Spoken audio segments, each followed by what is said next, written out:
Paul, our vice president, is going to talk about what to do with your bees now. And then we're going to go to breakout rooms. We have 3 breakout rooms tonight. We have the beginner breakout room for anyone who's relatively new or newish, and that'll be Tom and Russ. We have Howard Freisinger, our assistant treasurer, doing nukes. And Ed is taking the advanced group tonight, talking about spring tips and spring management.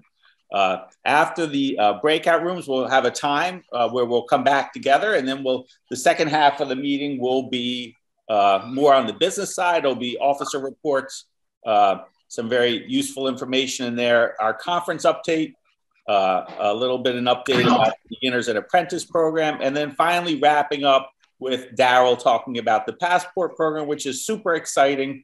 And it's been a lot of work, and it's finally here, and we're going to launch. So I hope everybody can sort of hang out until the end of the meeting. And Mark has tasked me with finishing at 9 o'clock tonight. So I am watching the clock a little bit more carefully. So welcome to all our new beekeepers. If you are a new beekeeper and relative, if this is your first meeting or you joined the CCBA this year, you know, you may, if you can just sort of say hi in the chat, let us know who you are, and Mark will be watching.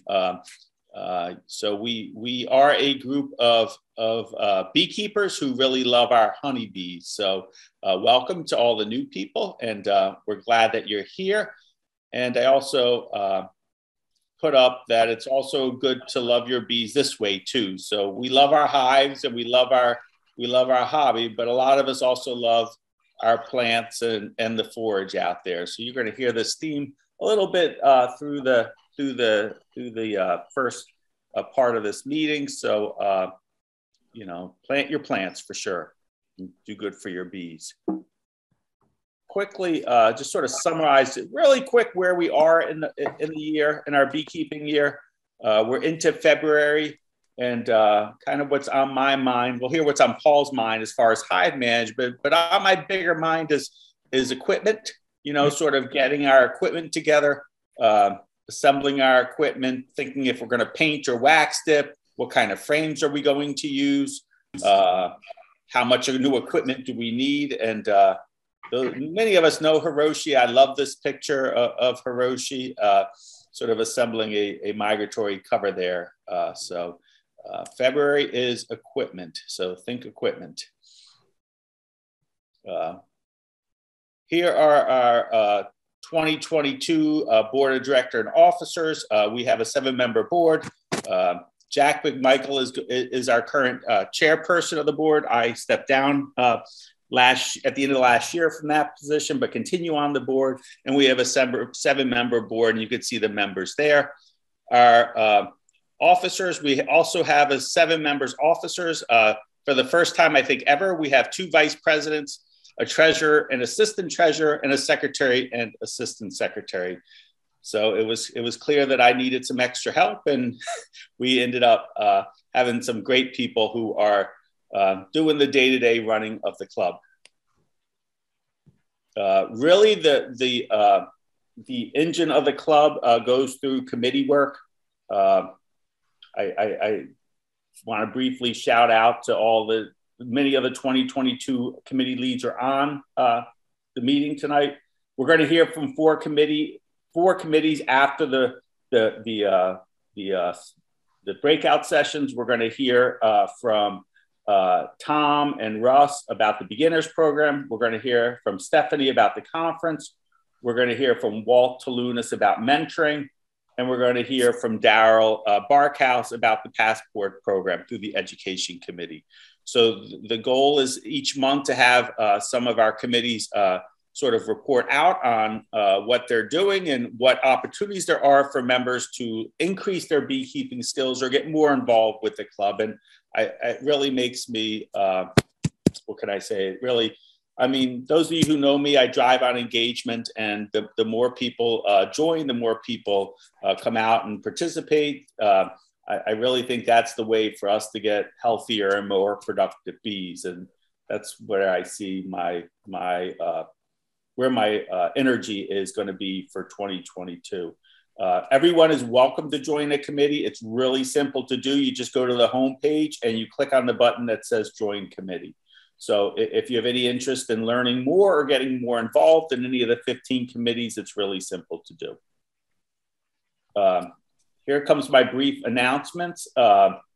Please check the event calendar. Even though the event calendar was not right tonight, I apologize for that. I'm trying better to keep that up to date. We have some really fun things going to be happening in the next month or so. We have our annual conference on Saturday, March 12th. This is our, I don't know, 30th or I forget how many in a row, but we have one of the oldest local county conferences around. We have 30. You'll hear more about this, but if you're not signed up, please think about signing up. The Queen team effort is going to kick off work in February, believe it or not. That's when we start sort of getting ourselves ready. And if you want to do more on the Queen team, join the Queen committee. We seed start every Thursday at my house at 11 to 1. We were seed starting today. We had 1, 2, 3, 4, 5, 6 people, I think, show up today. We did a whole bunch of native seeds, and they'll be available in the plant sale in April. And don't forget about Bee Chat. Merle, Donna, Diane, and Ed really do a nice job with hosting Bee Chat every Friday night from 7 to 9 o'clock. Things in the pipeline that people have been asking me about to make sure I remember mentioning them. We have the new kits. For the last couple of years, we've been buying new kits for the club members, and they will be purchased again this year, probably available at the end of March or the beginning of April. We'll be wax dipping, so everybody who has new equipment or who wants to get wax dipped instead of painted, that will be in March. Our plant sale, our annual plant sale will be in April, and we start our grafting in April. Like I said, Kathy and Carissa will do a great job making sure that everybody's aware by emailing. If you're on Facebook and not joined the Facebook forum site, it's CCBA forum. I try to post stuff on there too, and also on the event calendar. So I'm doing my best to try to make sure that everybody knows what's going on in the CCBA. So we're going to, when I thought about February colony management, I took a picture of one of my hives, and you could see all the little brown dots on the thing. And I had somebody park their car close to these hives, and the whole roof of their car was covered in brown dots. So my only advice, Paul's going to give you better advice, but my advice is don't park your cars near your hives. Otherwise you'll have lots of bee poop on them. So with that brief business intro, I'm going to turn it over to Paul, who's going to talk about what we should be doing in our hives this month. All right. So this is what my hives looked like last year. I have 4 double deep hives, and I have 2 nukes that are also in double deeps with an extra empty chamber on top, which is usually filled with socks and blankets, but I can remove them and feed with sugar when the weather warms up. So I hope your hives look like this. They should have top insulation. They should have top ventilation. They should be wrapped in tar paper. And I also have 3/4-inch holes drilled into the deeps, and I cut holes in the tar paper to allow the bees to run back and forth underneath the tar paper and warm up before they venture out into the snow. Because sometimes when they venture out into the snow, this is what you get. So some of the beginners might have been shocked to go out in the snow and find all these dead bees. Well, winter attrition is normal. Hundreds of bees die, if not thousands. And you hope they're not your winter bees. The winter bees are produced in the fall, and they live 5 or 6 months, versus the summer bee, which only lives about a month. Those foragers go out there looking for nectar and pollen, and they really wear themselves out in a month. Winter bees are very important because they provide the thermal mass to keep the cluster viable over the winter. And if you don't have some winter bees, if you don't have enough winter bees, that can lead to dire consequences, which I will show you in the next slide. Because what happened to me is I did not realize the dearth in August for what it was.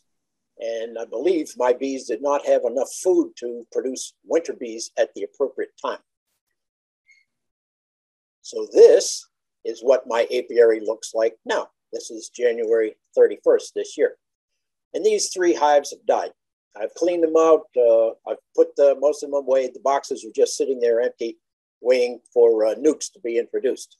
Significantly, my nukes are alive, 1, 2, and there's one back there. And this one main hive is living, and they're all doing well. So the question is, why did those 3 hives die? And I believe it was due to lack of fall bees brought about by untimely feeding.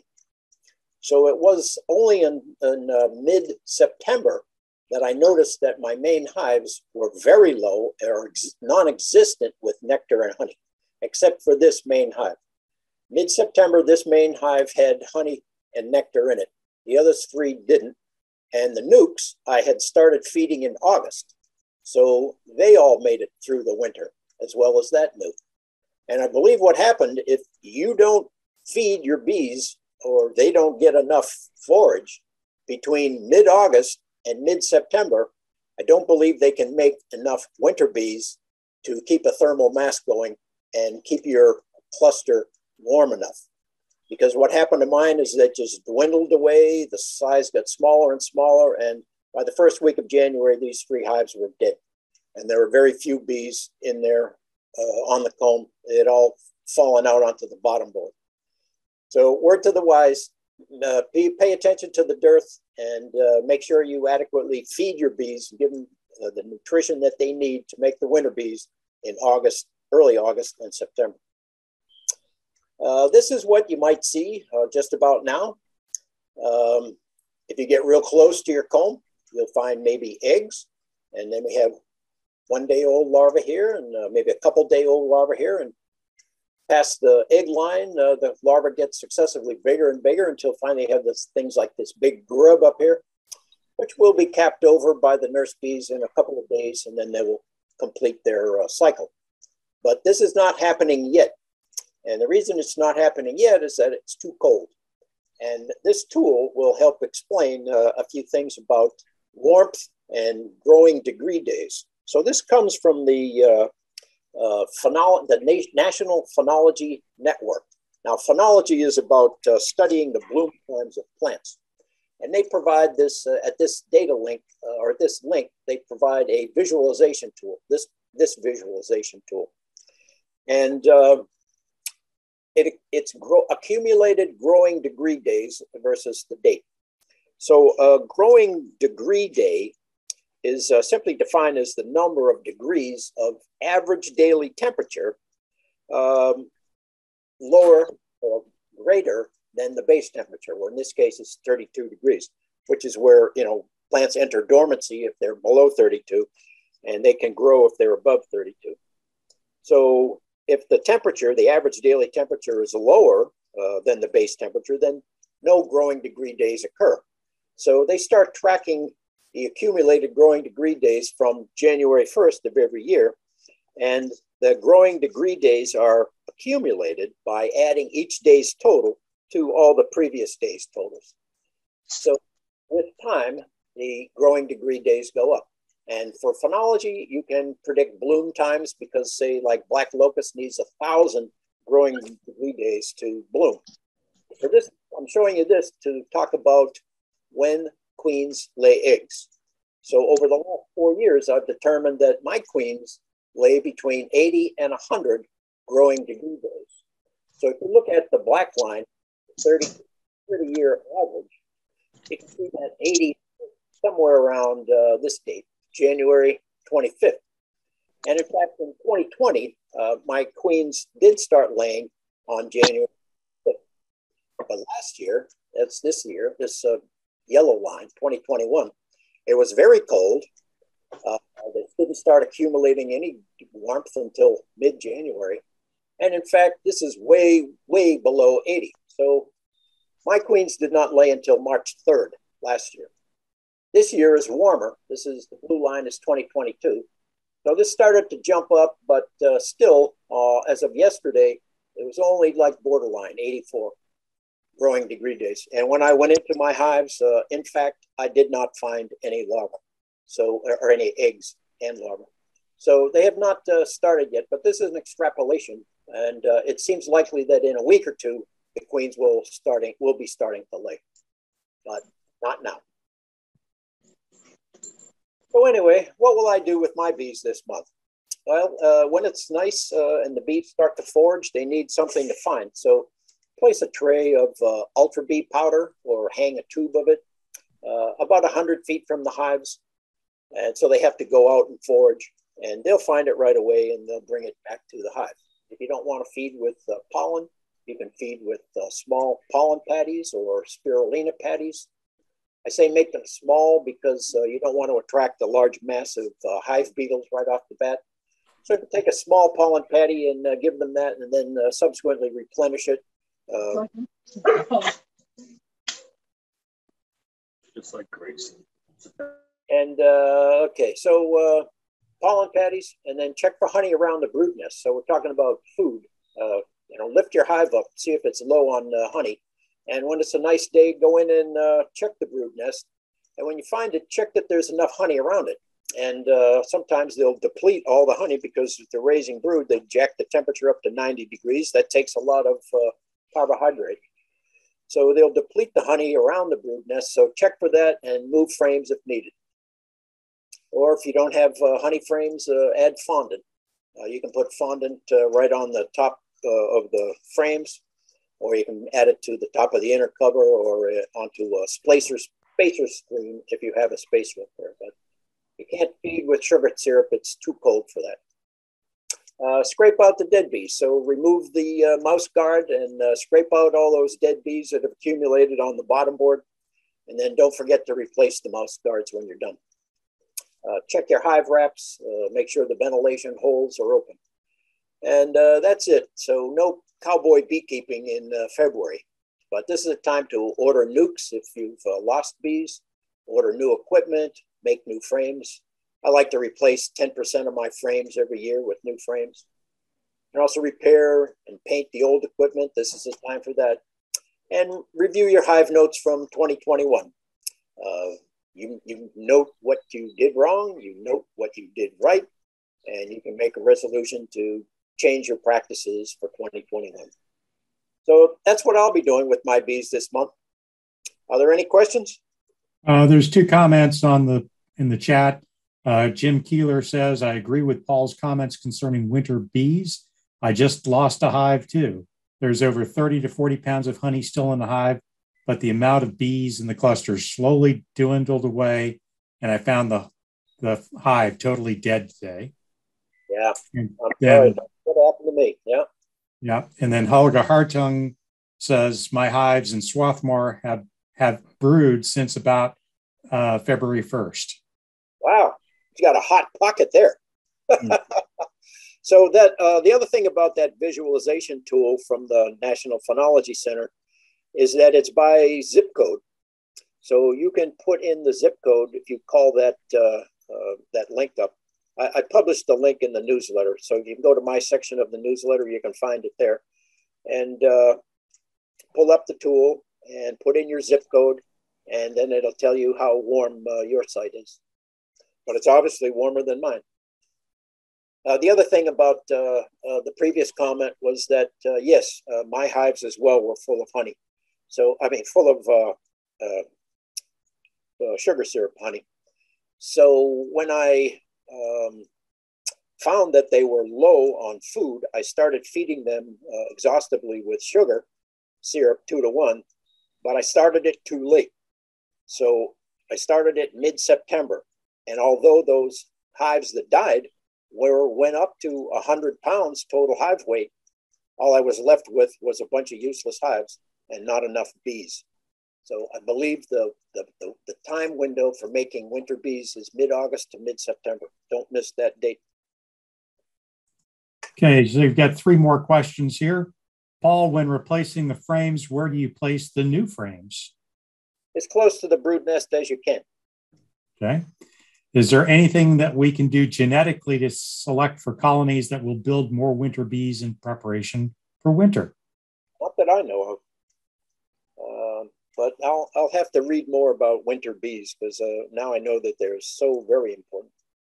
Though we can probably select for bees that consume less sugar or carbohydrates to survive the winter. So you'll notice that, you know, some of your hives are more frugal and some consume a lot. Like the Italians are known to require a lot of food to get through the winter, while the Carniolans tend to survive winter with less. So if that's an important characteristic, it'll be something that you start to notice now. When you lift the back of your hives, you can see which hives have lost more weight than others.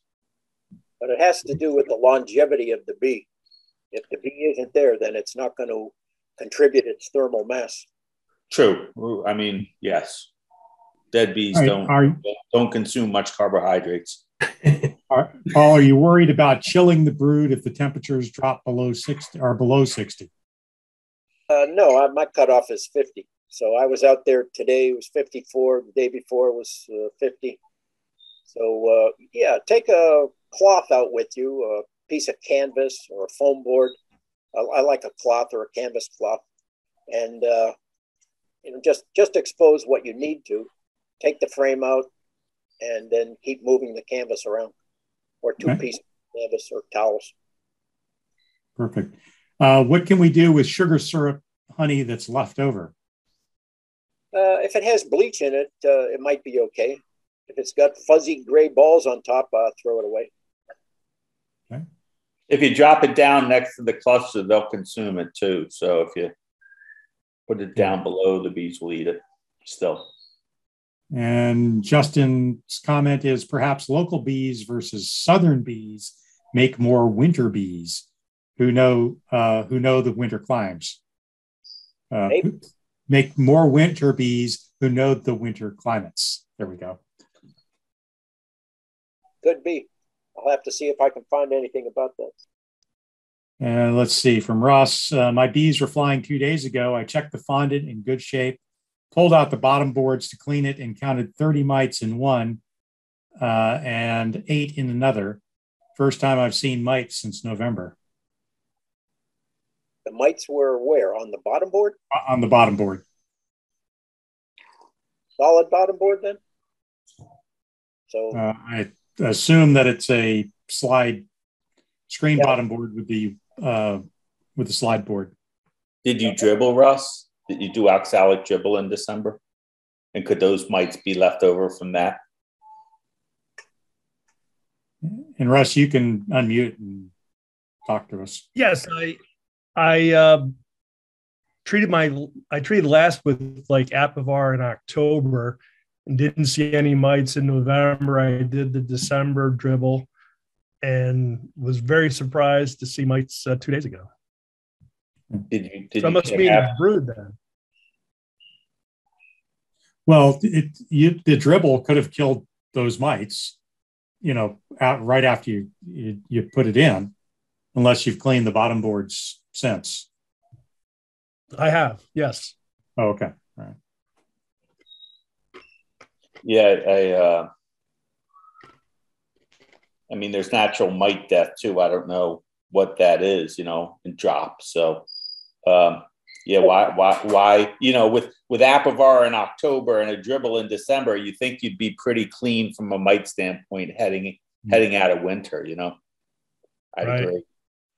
So Helga has a question. I saw a handful of small hive beetles today. Guess they survive in strong hives? ?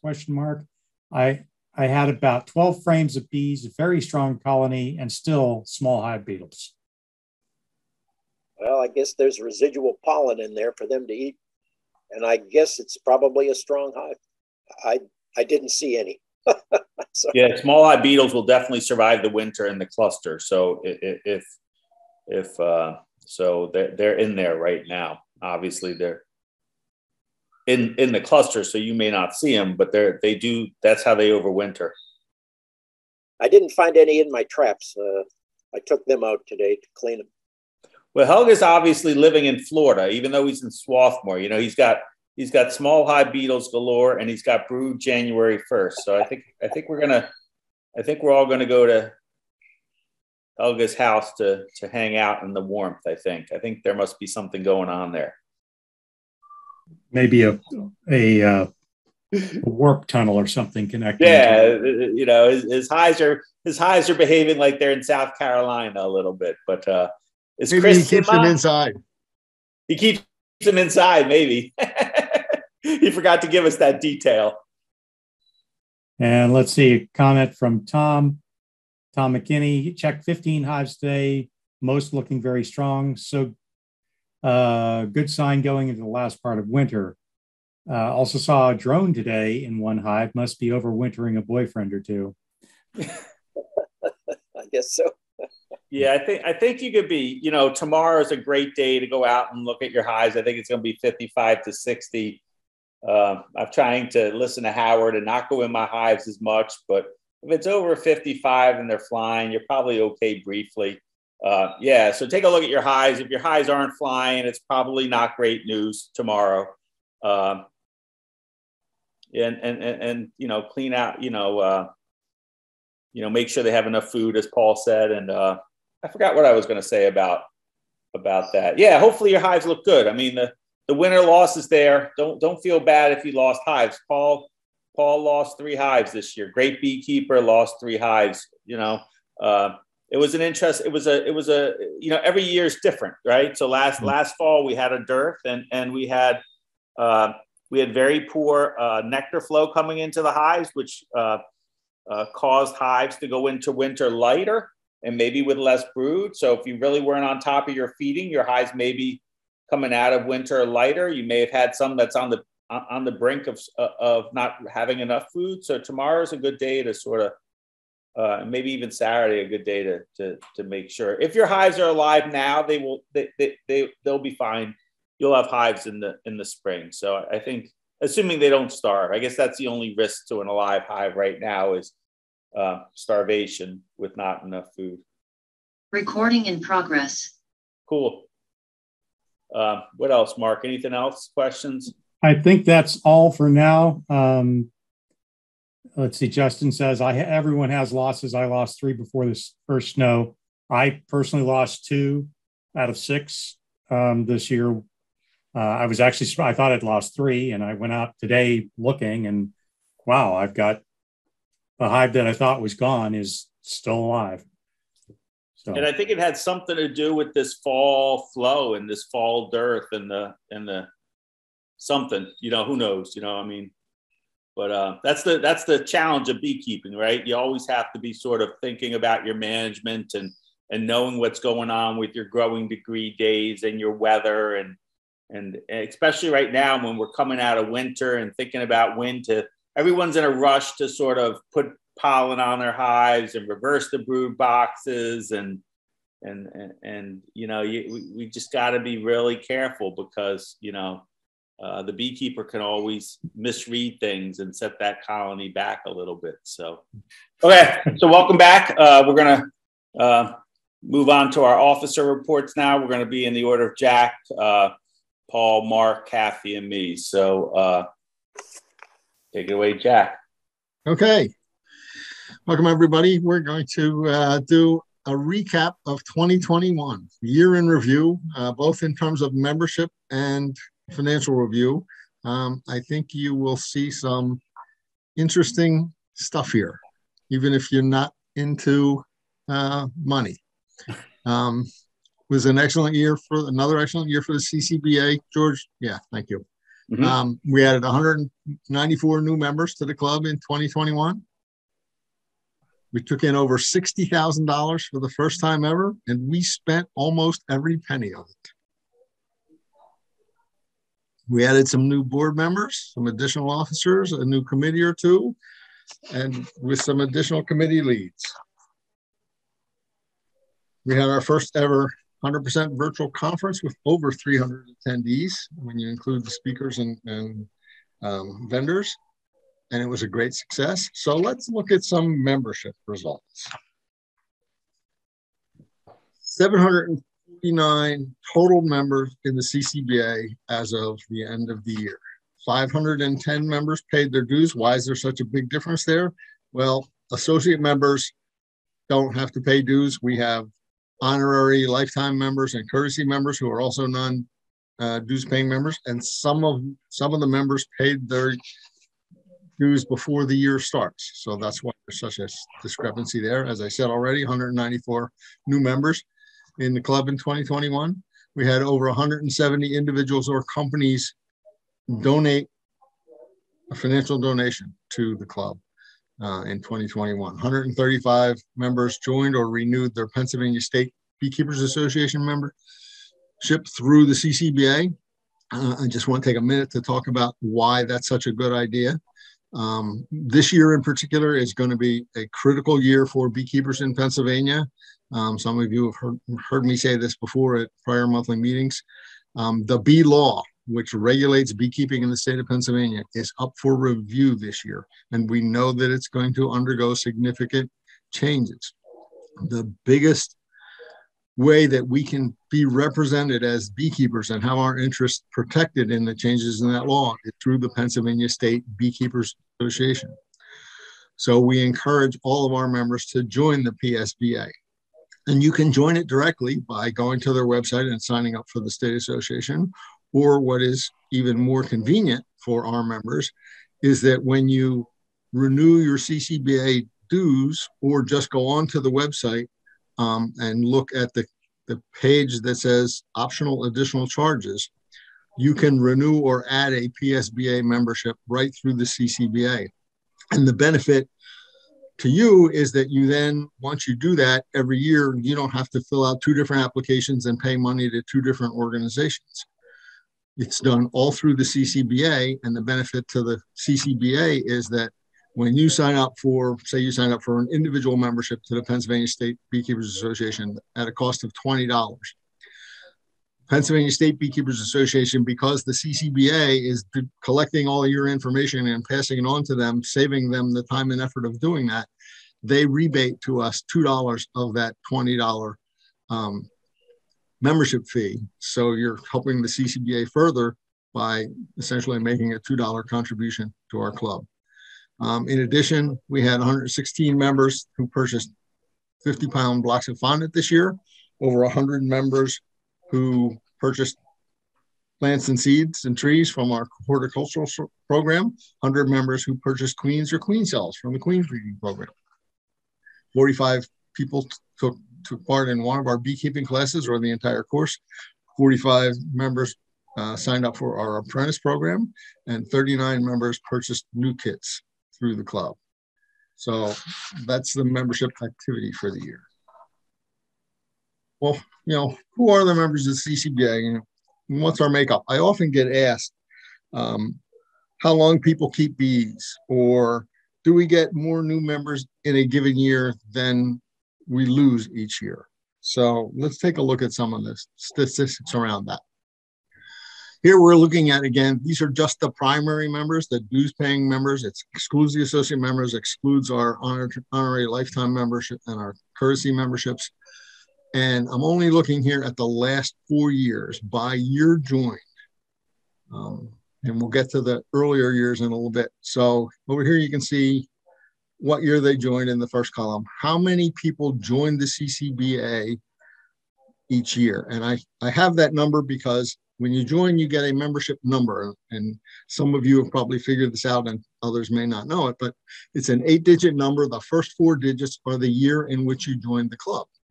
And then the last 4 digits are just consecutive. The first person that joins in a year is going to get 2022-0001. The next person will get 2022-002, etc. So that, and we've only had that capability since 2018. Prior to that, we didn't assign membership numbers. So I don't know how many people joined for certain in those earlier years. So you can see in 2018, 181 members joined the club. As of the end of 2021, only 45 of those 181 are still active, and 9 of them have not yet renewed. So less than 25% of the people that joined the CCBA 4 years ago are still active in the club. I was pretty shocked that that number was that low. And of this 4-year group, they represent 10% of the total, about 11% of the total. 20% of them not yet removed. Go to 2019, had 174 join, 75 are still active. 18 of those have not renewed. Okay. So if you look at the percentage still active, not surprisingly, it increases as we get to the more recent years. 93% of the people who joined in 2021 are still with us. They didn't drop out during the year. So just some interesting stats about members who have joined in the last 4 years. In combined, out of those 783 people, only a little more than half of them are still active. So I think I've read elsewhere that the average time that people keep bees is about 3 years. Well, this shows maybe it's a little longer, but maybe not much. Okay. Unless there are any questions here, we can go to the next slide. Okay, so this looks at the earlier years. And as I said, I don't have accurate numbers right now as to how many people joined the CCBA in those years. But I know how many, when we first went to Club Express, we assigned membership numbers based on the year that they joined. So I know how many members from these years we entered into the Club Express system, and that was a total of 403. I see a question here in the chat. What is Club Express? Club Express is the company that hosts our website, and they provide other services. So if you actually, when you sign into www.chescobees.org, if you actually look at the URL, it's Club Express something or other /chescobees.org. So they're our website, basically our website hosting company. So 403 members back in 2018 were loaded into Club Express. Only 183 of them are still active as of the end of 2021. So only 45% of the members from all of those years are still active, and 17.5% have yet to renew for 2022. And the importance of that renewal is that come March 1st, if you have not renewed your membership from 2021, you're not going to be able to pay the $15 renewal fee. You're going to have to pay the $20 reinstatement fee to have your membership reinstated. When they get reinstated, Jack, do they get their old number, or are they assigned a new number? It depends on how soon after it expired. If they do it right now, they'll get their old number. But if they wait longer than that, in fact, one of the new people who said in the chat that they were with us tonight was last a member in 2026, reinstated I think it was just today, and as a result was assigned a new membership number. Okay. Next slide.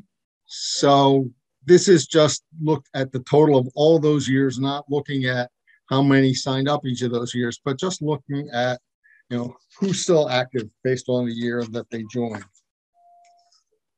And I lost my screen. So hopefully you all can still see that, and hopefully you can hear me. Still see it. Yep. Okay, go ahead. So if you look at the number still active and you look at the bottom, 2 years, 20 and 21, 50% of those, of the total 604 still active from all of these years, 50% of them have 2 years or less. If you look at the next 3 years up, that adds another 26%. So almost 76% of our members have only been with us 4 years or less. Take it up to 10 years, which would be from 2012 on, and that adds another 20%. So we're now at like 96% of our members have only been with the club for 10 years. And then the last 5% are those of us old timers who have been here more than 10 years. Not to mention somebody who's been in the club for 50 years. I'm sorry? Not to mention somebody who's been in the club 50 years. Yes, that would be you, right? Yeah. Yep. Okay, Mark, can you tell me if there are any questions there? Because since my screen, I'm still looking at a blue screen. I'm not sure what happened. Yeah, so there is, sorry, Kathleen's already answered that one. Do you ever get data on why people don't renew? We have a couple times we have surveyed after the end of the year and after the grace period ends. So after March 1st, a couple of years, we have sent emails to all the members who did not renew. And by and large, the answers are that they have either moved out of the area or they stopped keeping bees. That's pretty much what we get. Okay. All right, we probably need to move along. Okay, so let's go to my last slide, which is the 2021 financial results. We had 2,229 financial transactions during the year. As I said earlier, our cash inflows for the first time were over 60,000. We took in $60,546. We spent $60,037. So our net increase in cash for the entire year of 2021 was $509. Over on the left below that, these are our top sources of funds. Not surprisingly, membership dues leads the way. We took in $14,435 in membership dues. Our conference is our next biggest source of funds after membership dues. In 2021 conference, we took in over $9,600. Then you see many of the programs that we offer our membership. The fondant sales, over 6,000. Beekeeping equipment, which primarily new kits and some other miscellaneous stuff. Our apprentice program, our plant sales, the beginner's course tuition. Last year we had a significant auction of equipment that was donated to the club, or members who wanted to sell equipment, put it up for auction. Some of those members donated the equipment, others took the proceeds of the auction back home with them. So, and then our Queen program. So those 9 items total $52,667, or 87% of our total cash inflows for the year. On the other side of the ledger, our biggest use of fund is we gave out $9,765 to various organizations. We purchased assets to the tune of $7,800. And then I'll skip down one to software and website expenses, was $4,000. The others on either side of that say COGS at the end, that's cost of goods sold. So for example, if you look at the horticultural program, the cash inflow from that was $3,287. What it cost us for all the plants we made available to the members was just slightly more than that, $3,392. Professional fees, $3,000, our conference expenses of $2,850. And then, as I mentioned, when we collect dues from CCBA members who also sign up or renew a PSBA membership, we have to pass that PSBA membership money on to the state association. That was another $2,560. So those 9 items, which is our top uses of funds, total $42,541, which is 71% of the total cash outflows for the year. That's all I have, unless there are more questions. Thank you. Yeah. So the goal, right, Jack, is basically to take it, for our non-for-profit, we sort of want to have our in and outs be pretty much the same, right? That's sort of our financial goal for our CCBA. Yes. Yeah, we are not in the operation to make a lot of money. And in fact, it was $500 for this year. If I add last year's number to this year, our net increase in cash over the last 2-year period was exactly $2,300. Not a lot of money. Thank you. Jack, I have a question for you. Yes, Diane. If we are members of the state beekeepers, right? How does that help us know what these board members are going to review as far as beekeepers in Pennsylvania? What the legislators are going to review? Yeah. When the law comes? Are we going to have a voice in that? We do. We actually have a few voices in that. I mean, just by virtue of membership in the PSBA, when the legislatures, and the legislatures the State Beekeepers Association is invited to the table when this law comes up for review sometime this year. So they will be asked questions, and when the lawmakers are considering making a specific change, the state association is going to be asked, well, what's the impact? How does your organization feel about this, or what impact will this change have if we implement it? Will it have on your beekeepers? So that's how the state association, and they'll disseminate that information down to us. In terms of the CCBA, we actually have 3 representatives in the CCBA that have roles in the PSBA. I am a member of the PSBA Executive Committee. George is an alternate member, and Frank Ruthkowski of Exton Bee Company, who's been a member of our club for many years, was this past year elected as the 2nd vice president of the Pennsylvania State Beekeepers Association. Mm-hmm. So we've got a voice there, and we have an opportunity to make our voices heard through the state association. And that's why we encourage all of our members. We're going to have someone from the state speaking at the conference to everybody. So they're going to have a 30-minute sort of to answer some of your questions, Diane, about, you know, how we can get involved more. So, and if anybody else has any questions about it, you know, email treasurer@chescobees.org, and I will be happy to respond. Thank you. Thanks for reviewing that, Jack. I have to, you know, it's interesting data. We are a large percent of the club are new members, and I feel like with this pandemic, it's been a challenge to meet new members. I've met a few, and I really wish I would have met some more. So I really encourage the new members to join Bee Chat or send me an email or stop by my barn. I really want to hear what you guys are thinking and what you're getting out of the club and what you want to get out of the club. So don't feel free to reach out. Thank you. Next, we're going to go to Paul to talk a little bit about the grant program.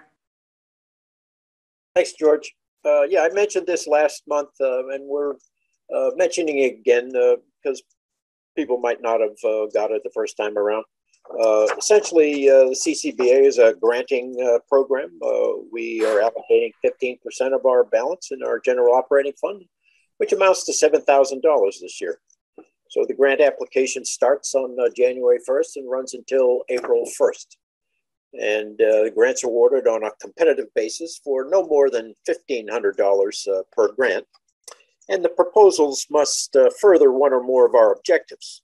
And that has to do with the science of beekeeping, pollinators, conservation, agriculture, and/or education within those areas. Significantly, applicants must not be CCBA members or close relatives. And that's due to our 501c3 status, which prohibits a party realizing gain through their membership. So if you know people that would benefit from a grant, you can certainly tell them about the grant. And every one of our present grant recipients has had a contact with the CCBA. You can look up the regulations under our website under documents. And in documents, there's a description of the grant program. And we should have put in the description of the grants in the 6-month progress report, but that will soon be forthcoming. The other things to say about the grant, the applications must describe the scope of the project, the timeline, budget, reasons, and it would advance the objectives of the CCBA. And they must describe how receiving the CCBA grant will provide an impact to their project. So regular things are asked, like the number of people involved, itemization of costs and materials, and any applications should be sent to me via email. Yeah, and there's a link on the home page. So if you just go to the home page and you click on, you know, that little grant button, you'll get right to the application. And so far, I asked Paul tonight if we've had any grant applications, and not yet. So, you know, feel free to send yours in. We're all good. Go ahead. I got time's up. Mark's time's up. Sorry. We're moving on. Apiary, you keep an eye out for an email asking for help setting up a new apiary or two. we'll need some hands and some shoulders and some gloved feet and maybe some equipment to help us do that. So that's one. The second item is thank you everyone who's registered for the conference. But I'll tell you that about the 109 people that registered as of last night, only 50 of you read step 2, which is register in Zoom. So if you've registered for the conference and you have not gone in and clicked the link and registered in Zoom, please do so, or come Saturday morning, you're not going to be able to join the conference and you might be queued up with a couple of hundred other people that didn't. So it behooves you to definitely read step 2. Make Mark happy. That's all I've got. Thanks. Yeah, so more to come next month about our educational apiaries, and we're going to need somebody who can put a post in concrete or put a hole in concrete to get a post in there. So if anybody got equipment for that, please call Mark. We're going to need it. My president report will be really brief. If you got bees, please let us know. So if you have overwinter nukes to sell, please post on Want to Sell forum on the website. As a buyer, make sure you know what you're getting. You know, we've talked about this before, that overwintered nukes are a proven colony and you're most, sort of assured of being successful, but there's other options too. You just need to make sure you know what you're getting. You could also consider waiting. A lot of people rush in and really want to get bees early on, but as Jeff Eckel says, there's a plenty of bees in Chester County in trees in May and June. So if you wait a little bit, you probably can get a swarm somewhere for free. And I really think no matter which way you go, I think it's really good to know your bee supplier. It's to have to know that who they are, to make sure they seem like somebody who will stand up to their product and also be there if you have questions or need a little help. I know they're not mentors and they're not, but it's good to know your bee supplier. So I will take it on. The conference, as you know, is March 12th. We have 6 tracks, 4 bee tracks, a beginner track, and a plant track with over 30 live presentations. There are question and answer periods with the speakers. There's a round table sort of discussions. There's a welcome package. You can get your seed pack. You can get your T-shirt. All talks are going to be recorded. And it's really, really supporting your own. You're supporting your own bees by doing this, and you're also supporting the CCBA. For 30, it's $30 for CCBA members. So you're basically getting 30 hours of talks for $30, and it's incredible. And we do need the revenue from this to sort of do some of the other things we do. So if we have 500 and 600, whatever members we have, I would love to get the majority of CCBA members to attend this conference, which means 250, CCBA members. That would be terrific. So anyway, sign up, be there, learn a little bit, hang out. It's all good. George, if I could just add real quickly. Absolutely. As of right now, I just checked my emails quickly for people who signed up for the conference while we've been on this meeting, and it looks like we are right at about 115 people who have already registered. Last year, the first year that we did this completely virtually, we were pleasantly surprised that we had people from all across the U.S. and even 4 from Canada. We have already surpassed that this year. We have a conference registrant from New South Wales, Australia.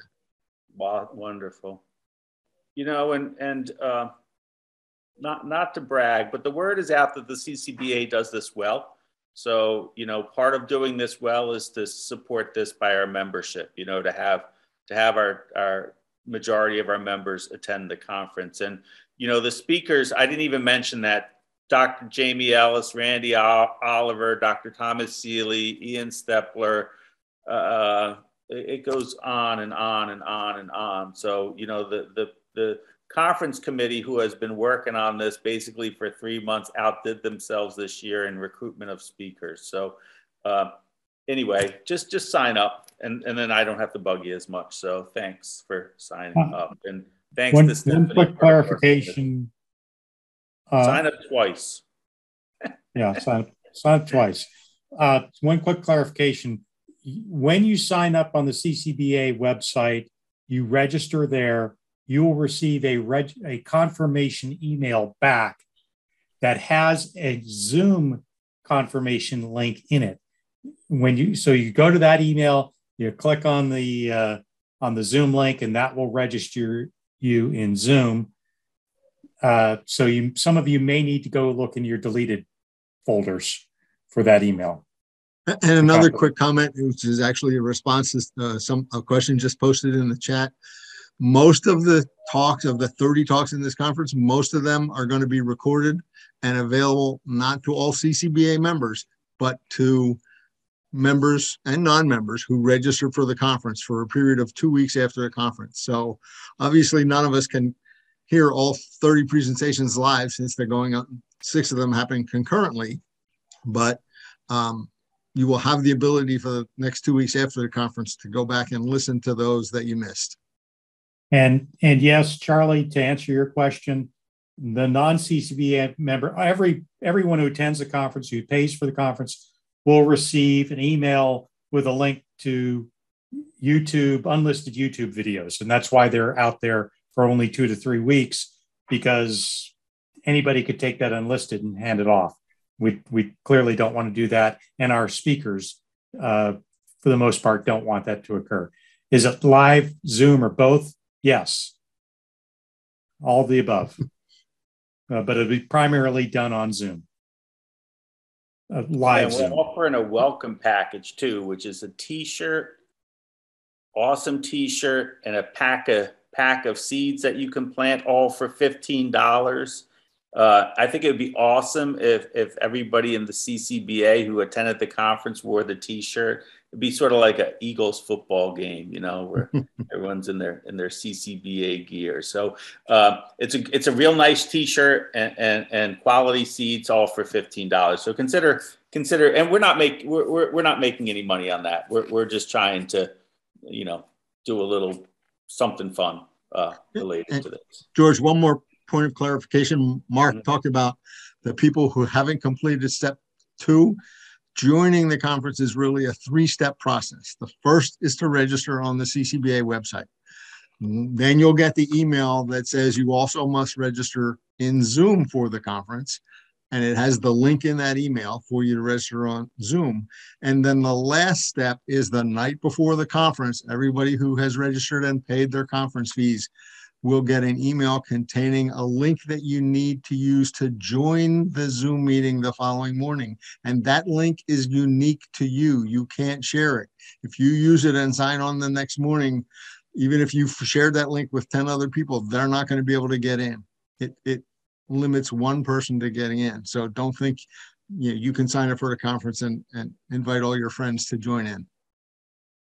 You can have them over your house, but Yep, you can have them. You can have a watch party, a CCBA conference watch party. Absolutely, you can have a conference watch. But you're only going to have one device signed into the conference. And I think you can only buy one T-shirt too, doing it that way. Nope. But that's no, actually, you can only buy one T-shirt of each. The T-shirts are limited by size. So if you sign in once, you can get a T-shirt for yourself and a T-shirt for your significant other in a different size. Cool. And before I move on, I wanted to make sure I mentioned there is a plant track this year, and that plant track is being organized by Jessie under her sort of hat of the Southeast Pennsylvania Wild Ones chapter. So we're going to have 5 talks focusing on native plants and native pollinators and the importance of them. So, let your plant friends know they could join too. Hi, George. You there? Yeah, I'm trying to be, but I'm a little confused, but that's okay. All right. I'm just I'm looking forward to getting things started. Maybe you can enlighten everybody about our new location and what's going on with it at this point. Yeah, so is everything finalized? No, not 100%. That's why it's not. I haven't mentioned it yet, Tom. Unfortunately. Mm-hmm. So we will probably have a new location. That's all I can say, which will be more centrally located in the Downingtown area, and it will have hives, and it has an indoor facility for our lecture part of it, and we're really excited about it. But I can't say much more because it's not finalized yet, unfortunately. Okay. But it will be in the next week, hopefully. If not, I'll let you know, Tom. Okay. All right. Sounds good. No, I'm just make sure a lot of you beginners that are out there, just do your preparation. Make sure that you've got your equipment and you get your suit properly fitting. I might also point out, just make sure that you have proper shoes when you're doing it. Heavy boots work well, so that you don't have bees flying up your pants or anything. Invest in a nice pair of boots, comfortable boots, and you should be good. But I'm looking forward. I'm excited to get things started this year. Yeah. So as soon as we finalize the location, we'll send out an email to all the club members, letting them know about the beginners course. It's generally once a month. It's usually on a sort of a early evening. So again, look for the details. That should be out as soon as we finalize the details of our new location. Thanks, Tom. Walt, do you want to say anything about the other newish beekeeping program, the Apprentice program? Sure. So we have the two programs, the Apprentice and Beginners. Apprentice is geared for someone who doesn't have bees or has been doing it for less than 2 years and is having issues. You pay the fee, we match you up with somebody. You're meeting every other week basically for a year. And after you successfully complete the program, you get a nuke. The mentoring program is for someone who's been here more than 2 years and just has a couple questions. They have a basic idea of what they're doing, but may want to do something more advanced or just have a question at a specific time. Contact me. I'll find somebody close to you that you can call, text, email, maybe meet with. One other thing with the mentoring program is we always need more mentors. So even the people who are new, been doing this for 2 years, think about when you first started, what your questions were. It's like, oh, what type of equipment? What kind of jacket should I get? Gloves? You can easily handle that. And we also have the rest of the mentors that you can lean on for assistance if you have questions that you're unsure of how to answer. So we do need teachers, right, Walt? Teachers and mentors. Teachers and mentors. So if you've been keeping bees for 2 or 3 years and you've kept your bees alive and you feel like you've gained some skills, you're qualified to be a teacher and a mentor, to a beginner. So it's a great way to give back. Please, consider offering your services and your talents and email Walt to help us out.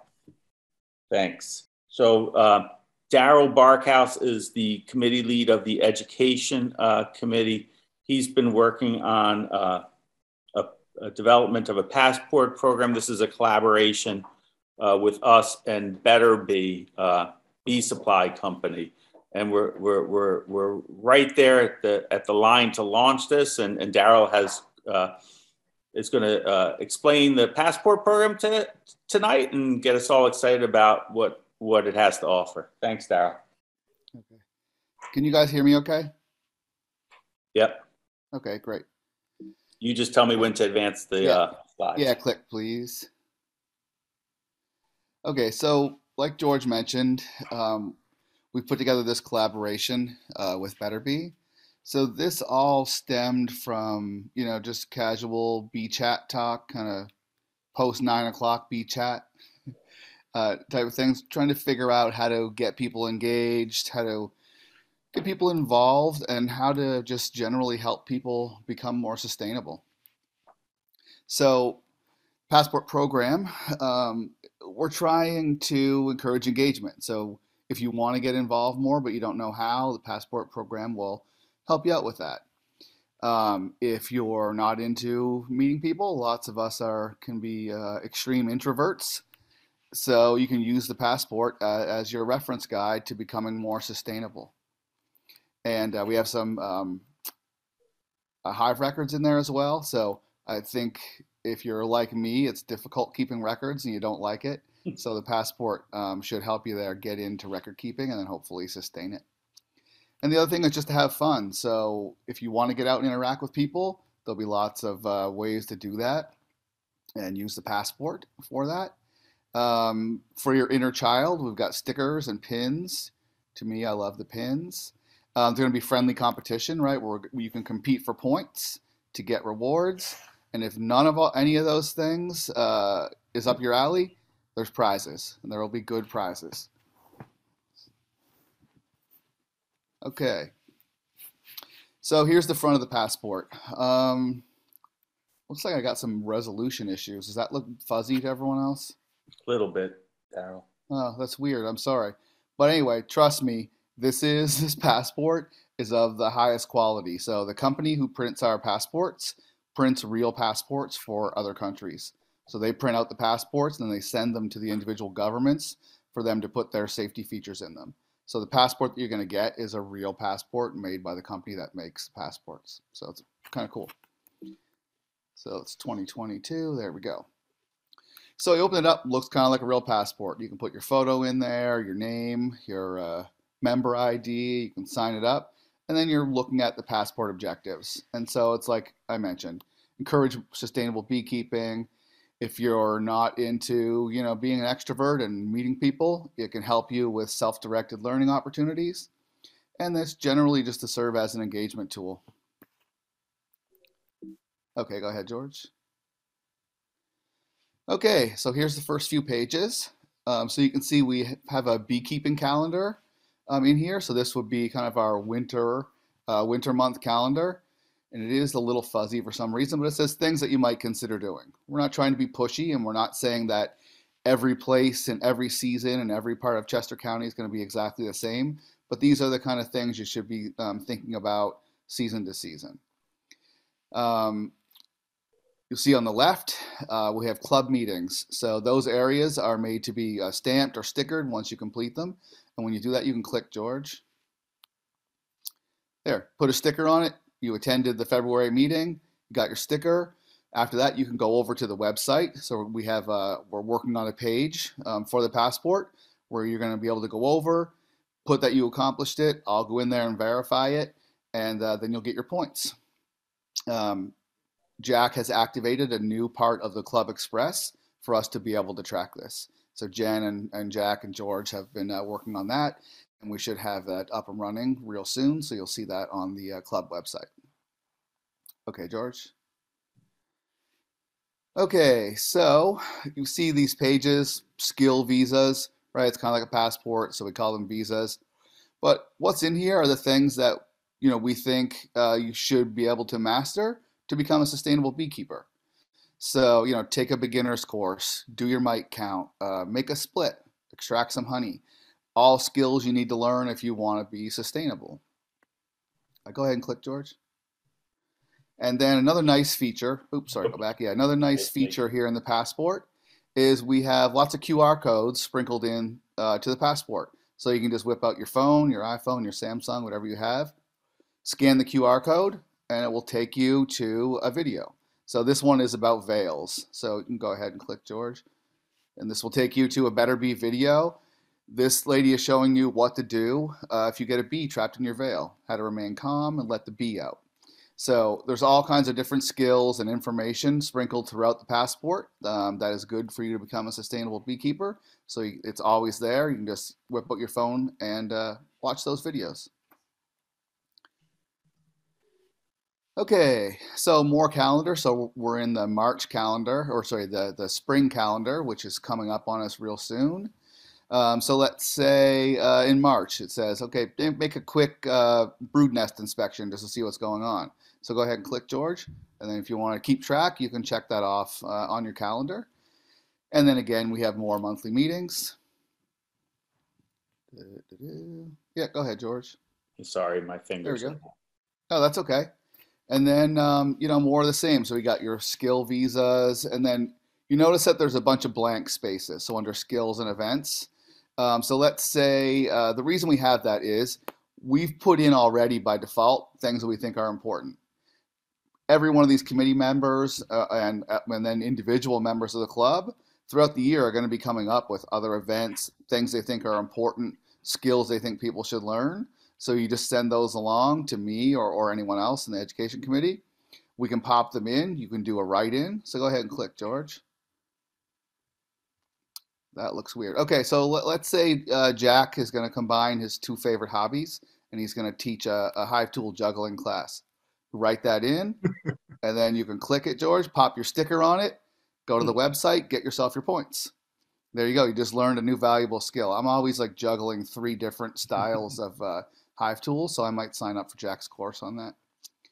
So anyway, so those are blank for the things we're going to add throughout the year as they come up from the different committees. And then we got more of the same. Lots of QR codes. What's that? One question. Are those stickers going to be transparent? They are, Tim. So David hasn't released the stickers yet, so I just did a mock-up for this. They will be transparent, so you can see underneath it. But the other thing, too, is if you want to use your own bingo marker or whatever you want, it obscures it, a copy of this will be up on the website so that you can just go back and see. So if anything got obscured, you'll still know what it is and know how many points and what you did. But yeah, good question. Okay, so more of the same, acting as a great reference. You've got your summer months, what you should be looking at doing. It will help you be ready for those things so it's not too late. You don't want to be into October when you should have treated for your mites back in July when you did your mite counts. Okay, go ahead, George. Yeah, again, so more events. So as you can see on the left, attend the conference. That's going to be a 5-point, right? These kind of skills and events are going to be graded by 1, 3, and 5 points based on their difficulty level or their level of participation required. And that will all be on the website, so you can figure out which ones you want to target first to get the most points to try and get those good prizes. All right. Okay, so we're really kind of getting into the reference area too. I love this page 17. It's which bee is which. So it is, like I said, it's a little fuzzy for some reason today, but you can see there's a queen, a worker, and a drone, and then has the description of them. So you always have that handy reference if you're a newer beekeeper and you might not be able to tell the difference yet, or if you're mentoring someone and you need something to show them, that's what you got right there. Nice reference. I love these 2 pages too. Let's say you can't remember when the queen's going to emerge. So you can check and see, oh, it takes 16 days from egg to emergence. So you know when she's going to come out, so you're not out there every 6 hours checking to see if she emerged yet. You can see the life cycle of a worker bee. If you're wondering, okay, they were capped on Wednesday, how long is it going to be before I start seeing my new bees emerge? And then you can see how long it takes for a lazy old drone to finish eating and emerge there. On the right-hand side, now, some of us have probably never seen an egg and may never will without magnification, but now you know what the egg in the cell looks like. The next photo shows you uncapped larva. In the third, you're looking at some honey in the top left corner, then a ring of pollen, and then a ring of capped brood, and then at the bottom, the peanut-shaped queen cell, and the descriptions of those. And then if you're like me and you hate keeping records, even though I'm a data scientist, I hate taking data myself. Here's some hive records. Hopefully these are pretty simple hive records, very basic, and we're hoping that this will be the gateway to you collecting every bit of data that exists concerning your bees. And then you can head up the Citizen Science Committee, all because you got this gateway hive record. Okay, and there's the back cover. Chester County and Better Bee, and you can pop your name on the back there. So if we're at an event and we're handing stuff in to get stamped or stickered, you can just look at the back instead of having to flip through it, and you can click and show the name there, George. Yeah, that's it. Okay, so like I said, there's going to be prizes, right? Everyone likes prizes. If you're going to participate, you kind of want to get a little bit extra. So there'll be prizes for completing your skills and events. So if you get the most points record it in the Passport website, you'll be a prize for that. If you're the first person to complete, everything kind of on the beginner track, the 1 points, there'll be a prize for that. If you say attend every single meeting, there'll be prizes for that. We're going to have a kind of a scavenger hunt / Easter egg element to the Passport, where at meetings and at high profile events, we will be giving out clues that can lead you to really good prizes. So hopefully that will encourage everyone to show up to the meetings. If if you think you're going to be too busy, it might make you show up because you want that clue so you can go out and get some big prizes. For me, the limited edition pins are the big prize. I love pins. So if you look at the top, this is what I call the newbie pin. So if you complete the number of points we've designated to get this pin, and you're one of the first people to do it, you'll get this limited edition pin. On the lower left, I'm calling this the Sustainable Beekeeper pin. So if you've completed a lot of those kind of mid-level tasks that are really driving you into sustainability as a beekeeper, you can get this limited edition pin if you're one of the first people. So don't wait, don't sleep on these things. Start working on them early and often. And then on the right, this is going to be the ultra rare pin. This is the Bee Sage or Bee Guru pin. This is going to be really limited. If you want to get that pin, you got to work hard. So those are the pins we've got going on. Okay, how can I get the Passport? It'll be up on the storefront. Go on the storefront and purchase it, which just means I want it, and we'll send it to you.